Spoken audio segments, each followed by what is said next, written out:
Hi, this is Kazan. Today I'm showing you how I created this watercolor look using my Copic markers.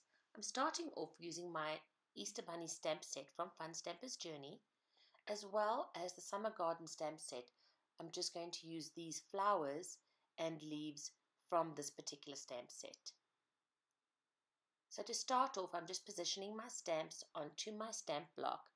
The Fun Stampers Journey blocks have grid lines on them, and this makes positioning your stamps and lining them up really easy when it comes to stamping multiple images.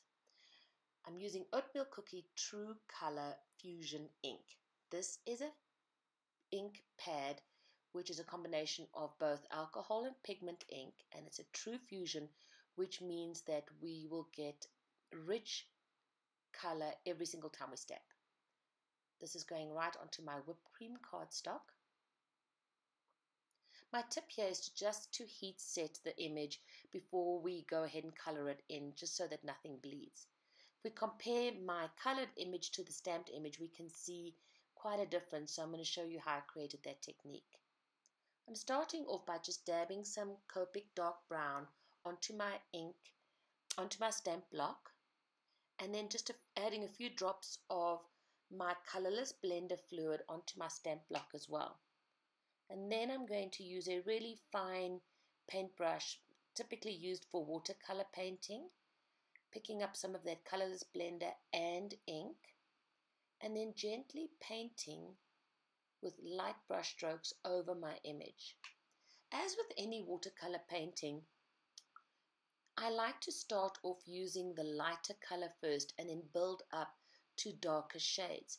So the lighter I want my color, the more colorless blending fluid I'm going to use.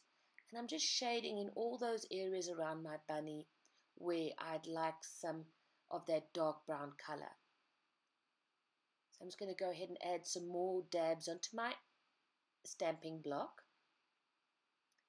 picking up some more paint, some more ink, and then painting on those brush strokes. So here I've got more ink on my brush stroke, and I'm filling in those darker areas, the shadowy areas in the bunny's ear, in his neckline. So the lighter you want your color, the more colorless blending fluid you use. And then the darker, the more ink you use. And then I like to do it layer for layer, and this way you can create incredible detail when you're painting with Copic inks. So I dip my brush into my colorless blender once again. I don't like to put a lot on because it evaporates, so I keep adding a few dabs.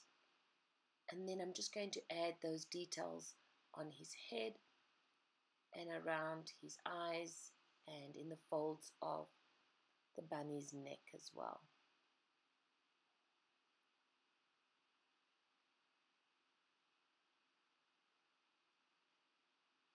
The advantage of this kind of stamped image, there is already a lot of detail in the stamp, so I'm just following the shadows that were originally created by the stamped image and coloring those in.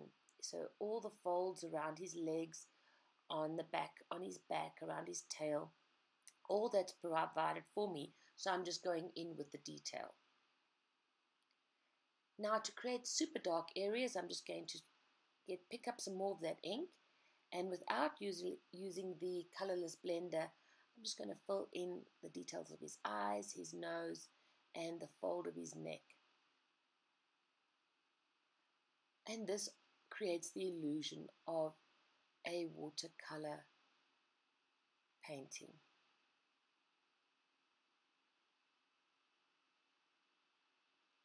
I use the exact same technique for my flowers.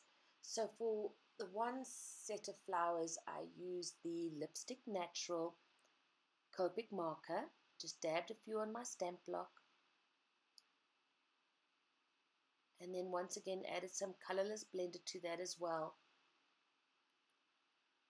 And with my fine watercolor paintbrush, which I picked up at a general craft store, I'm just going to go ahead and color those flowers in. So the base color is quite light, so I have a lot of that blending fluid. And then as I add to the layers of my flower, I'm going to use more ink, less blending fluid, and that will create darker details. My little Easter bunny scene here on my original card has some pretty grass, green grass growing around where the bunny is sitting. And for that I'm using my olive green Copic marker. Once again, the same technique with the colorless blender, and with just a few flicks of my brush, I'm going to paint in some of the grass on either side of the bunny.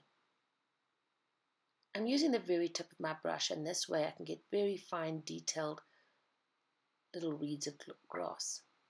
Now, to make this look more comprehensive and that it's fitting in with my entire image, I will add some of the dark brown Copic color to the grass as well, and this is going to make it look like it's part of the bunny stamp as well as the flower stamp, and of course the happy Easter sentiment as well.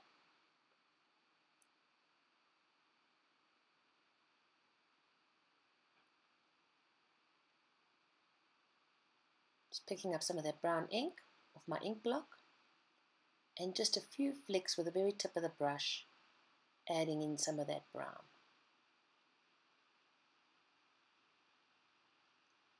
And once you've done all your coloring, everything is going to be unified and look like a complete set.